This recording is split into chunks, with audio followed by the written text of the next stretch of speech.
Bonjour, je vous propose aujourd'hui de retrouver Antoine Arvis de Madeo à la découverte du Play.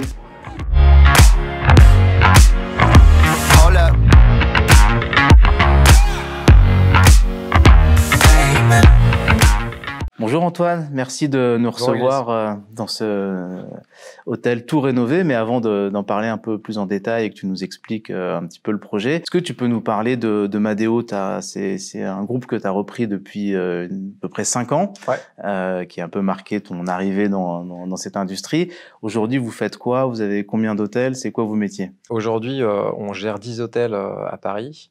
Madeo, c'est une société de gestion hôtelière qui a une dimension fortement familiale, puisque c'est une société qui a été créée en 2016 et au travers de laquelle je gère un portefeuille d'hôtels dont un certain nombre sont des hôtels familiaux. Et donc le job de Madeo, d'abord, c'est de très bien gérer les hôtels pour en dégager la meilleure performance économique, financière au quotidien, de bien les gérer d'un point de vue opérationnel pour assurer tous les éléments de sécurité organisationnelle RH des établissements, mais c'est également de les placer dans leur époque, donc si besoin de les rénover, affiner les concepts, introduire des offres au sein des hôtels qui permettent de les positionner dans ce qu'attendent les clients nationaux et internationaux. Voilà. Alors ici, on est dans un établissement qui est depuis très longtemps dans la famille. C'est quoi un petit peu l'histoire de cette rénovation?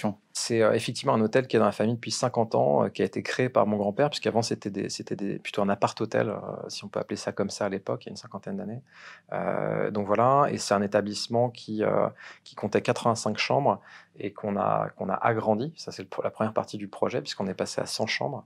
Donc voilà, c'est un gros morceau du projet, puisqu'on a réussi à augmenter la taille du bâtiment tout en gardant l'hôtel ouvert. La deuxième partie importante du chantier, c'était de rénover l'ensemble des chambres pour leur donner une dimension plus moderne, puisque la décoration commençait à dater. Et donc, à la fois dans la décoration, mais également dans les éléments présents en chambre, avec des connectiques modernes, etc. Et puis, le troisième aspect, c'était d'amener dans les parties communes plus de vie, puisque c'est un bâtiment au total qui fait plus de 5000 m², avec des parties communes suffisamment grandes pour créer de la vie. Et donc, on a vraiment tout cassé au rez-de-chaussée et en partie au sous-sol pour créer un lieu de vie dans lequel il y ait de la restauration, de l'événementiel. Cette salle, par exemple, qui est à la fois une salle de réunion, mais également un studio d'enregistrement de podcast pour des entreprises qui veulent venir faire des petits enregistrements. Donc voilà, créer de la vie au sein des parties communes. Alors justement, j'ai l'impression qu'il y a un thème qui est très fort autour de la radio. C'est quoi l'histoire qu'il y a autour de ce thème? Il se trouve qu'on est dans le 8e arrondissement de Paris, qui est un quartier où sont nées toutes les grandes radios françaises au cours du XXe siècle. C'est un quartier où il y a une vraie histoire avec la radio. On est également à côté de la salle Pliel, qui, au-delà d'être une salle de concert, a été un lieu d'enregistrement de nombreuses émissions de radio, notamment dans les années 70. Donc voilà, on a voulu prendre un petit bout de l'histoire du quartier et l'introduire dans l'hôtel, donc avec des radios évidemment dans toutes les chambres. On a chiné avec des gens des puces, beaucoup de radios de différentes époques. On a travaillé cette thématique-là dans différents aspects de l'hôtel. L'idée n'était pas de faire un musée de la radio, mais simplement de ramener un peu de cet aspect-là au sein de l'hôtel. Aujourd'hui, dans cet hôtel, on va retrouver quel type de service? On a réussi à créer, en aménageant les espaces et en agrandissant l'hôtel, un rooftop, une salle de sport, un espace de restauration qui vit tout au long de la journée, c'est-à-dire petit déjeuner, café l'après-midi, offre de restauration le soir. On a essayé vraiment d'agrémenter l'hôtel de beaucoup d'offres dans l'hôtel et même en dehors, et on en reparlera peut-être après, puisqu'on a récupéré un petit restaurant à côté pour faire un restaurant de poisson, une offre de poisson qui vient compléter l'offre à l'intérieur de l'hôtel. Donc l'idée, c'était vraiment de créer un maximum d'expérience, comme on dit, au sein de l'hôtel, pour nos clients nationaux et internationaux. Comment tu gères un peu cette sortie de cette période du Covid? Comment ça s'est passé au niveau des équipes? Est-ce que voilà, tu as réussi à garder un petit peu de motivation, d'engouement? On parle souvent de tension de l'emploi. On est assez surpris de se rendre compte qu'à la sortie du Covid, on retrouve cette tension sur l'emploi. C'est quoi un peu ta vision là-dessus? Comme je le disais, on a rénové pas mal de nos hôtels récemment, donc les équipes sont revenues dans des produits avec moins de défauts que quand ils les avaient quittés pour certains, notamment pour 3 hôtels où les chantiers se sont finis au moment du premier confinement. Donc ça a été une chance. C'est-à-dire que pour arriver à remotiver les équipes, typiquement sur cet hôtel, on a fait une réunion de présentation de l'hôtel. On a même invité les familles des collaborateurs pour qu'ils découvrent l'hôtel rénové en leur disant voilà, on sort de la crise, on redémarre et dans un produit produits neufs pour accueillir des clients dans cette nouvel établissement. Le deuxième aspect, voilà, c'est qu'on a une super DRH qui a fait un gros travail pour essayer de maintenir le lien avec nos équipes et puis essayer de trouver des manières de remobiliser les équipes autour notamment de sujets de formation. Donc par exemple sur cet établissement, on a fait une grosse formation qualité d'accueil, qualité de service en début d'année 2021. Donc voilà, on a essayé d'organiser des séminaires à distance avec les équipes pour les garder mobilisées. Et donc je dois dire qu'aujourd'hui, ça se passe plutôt bien. On a plutôt des gens motivés dans nos équipes.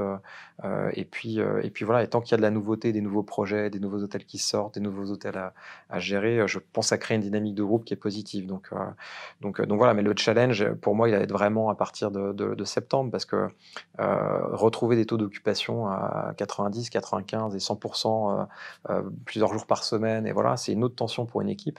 C'est là aussi on va mesurer la solidité de nos équipes, mais pour l'instant, ça se passe bien. Bon, bah parfait, allons voir comment s'est passé les travaux. Avec plaisir. Bonjour Nicolas, tu es directeur des opérations dans le groupe Madeo. Tout à fait, bonjour. On a vu tout à l'heure avec Antoine un petit peu la genèse et l'histoire de cet hôtel autour du thème de la radio, mais c'est avant tout une grande aventure en termes de rénovation.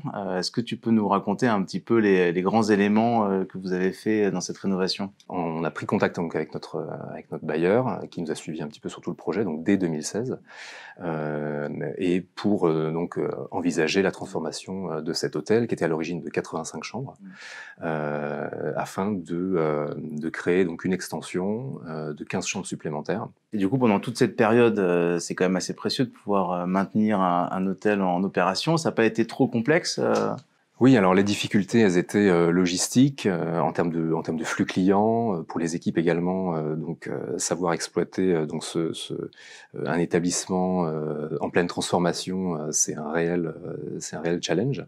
Malgré tout, le phasage a fait qu'on a pu maintenir une activité relativement importante pendant les travaux, et finalement, c'est la période de Covid qui nous a fait fermer cet établissement et donc avancer un petit peu plus rapidement sur la partie travaux, notamment au rez-de-chaussée et sur les zones fitness, studio d'enregistrement et autres. Quand tu es ouvert en opération, comment ça se passe avec les équipes? Parce qu'en fait, ça doit sûrement casser un petit peu toute la routine et leurs habitudes. On a fait des points réguliers avec les chefs de service pour qu'ils, eux, puissent adapter leur méthode de travail, leur manière de fonctionner dans l'établissement, et de revoir aussi le parcours client en fonction des zones disponibles, que ce soit pour le petit déjeuner, que ce soit pour tout ce qui est approvisionnement, livraison, etc. Donc ça, c'est des choses sur lesquelles on avait beaucoup travaillé. On a aménagé des zones de petit déjeuner, par exemple, au sous-sol, qu'on a remonté ensuite à certains moments. Tout ça a dû être vraiment anticipé, puisque les clients étaient eux aussi bien évidemment informés en amont, et tout ça finalement sans la participation des chefs de service, des équipes de l'hôtel, c'est rendu beaucoup plus complexe. Parce que cet hôtel, il a combien d'années finalement? Enfin, il était en opération en tant qu'hôtel depuis combien de temps? Finalement, on a retrouvé à peu près 50 ans de rénovations successives qui se sont enchaînées, puisque l'hôtel a été construit dans les années 70.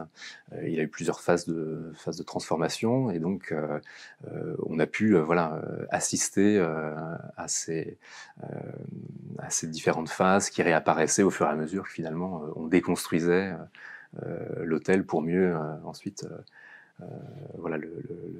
le transformer. Merci Nicolas. Merci beaucoup.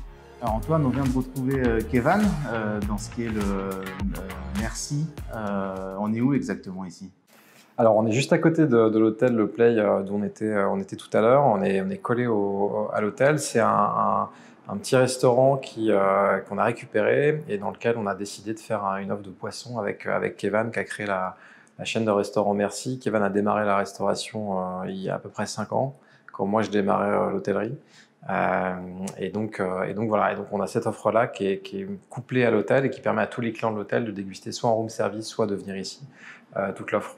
L'idée de Merci, c'était de casser un petit peu toutes les idées reçues que beaucoup de gens ont sur le poisson, sur le côté le poisson c'est pas nourrissant, le poisson ça pue, le poisson il y a des arêtes. Donc voilà, tout est parti de là. J'ai voulu un petit peu casser toutes ces idées reçues grâce à un plat star qui est la signature chez Merci. Il s'appelle le fish and chips dentelle. Au-delà du fish and chips, on s'est amusé à faire pas mal de belles choses, de belles recettes de la cuisine de rue autour du poisson, des produits de la mer. On fait pas de poisson en surpêche chez Merci. On fait que du poisson, mais pas de saumon ni de cabillaud. Donc quand tu dis ça à des gens, ça fait un peu comme si tu étais un ovni, mais ça c'était très compliqué aussi avec le déploiement, le développement, de garder ces idéaux-là. Et on est très fiers aujourd'hui de dire qu'on arrive à garder et les standards du grand chef étoilé et les standards de l'éco-responsabilité en préservant nos ressources. Et du coup, Antoine, il n'y a pas d'accès direct avec l'hôtel. Tu vois ça comme un avantage, un inconvénient? Non, en fait, tout l'intérêt, c'était la proximité géographique. On ne peut pas être plus près puisqu'on est mitoyen de l'hôtel. En réalité, ce qui nous intéressait, c'était de créer une offre qui ait de la personnalité, qui soit pas forcément une offre classique, on va dire, d'hôtel 4 étoiles. C'est le cas de cette offre-là qui est 100% poisson, et de la rendre très connectée à l'hôtel par les outils numériques qu'on a aujourd'hui. Aujourd'hui, un client du Play qui est juste à côté, il peut scanner un QR code dans sa chambre. Il a toute la carte du Play Merci qui apparaît sur son téléphone. Il peut commander, c'est facturé sur sa chambre. Et le room service arrive, c'est préparé pour être livré dans sa chambre en quelques minutes. Donc en fait, à la limite, percer un trou dans le mur, ça n'amène pas grand-chose. Ce qu'il fallait, c'était percer un trou, on va dire, dans la connectivité pour connecter les deux établissements. On s'est d'abord dit que l'emplacement et dans ce quartier-là était extrêmement propice à une offre de restauration un peu différenciante, surtout pour le déjeuner. Et on s'est dit aussi qu'il y avait une vraie complémentarité avec le Play qui est à côté, puisqu'il y a quand même 100 chambres, et un autre hôtel qu'on gère juste à côté où il y a 40 chambres, et que ça soit pour du room service ou pour aussi de l'événementiel, parce que ça fait partie aussi de l'idée, pouvoir proposer à des clients qui font des événements business ou privés au sein de l'hôtel une offre un peu différente autour du poisson.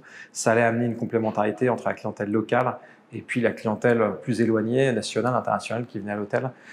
Donc le business plan, on va dire qu'on l'a plutôt fait sur la confiance qu'on avait dans la qualité des produits de Merci que je connaissais, et puis dans notre capacité à travailler en bonne collaboration et faire travailler les équipes du restaurant et de l'hôtel ensemble. Et ça marche et c'est un vrai succès parce que voilà, les clients de l'hôtel connaissent l'offre, et puis au-delà de ça, les clients du quartier ont une nouvelle offre de restauration. Bon, bah c'est super, nouvelle contrainte, nouvelle créativité. Merci beaucoup à vous deux et puis bon vent à cette collab. Merci. Merci.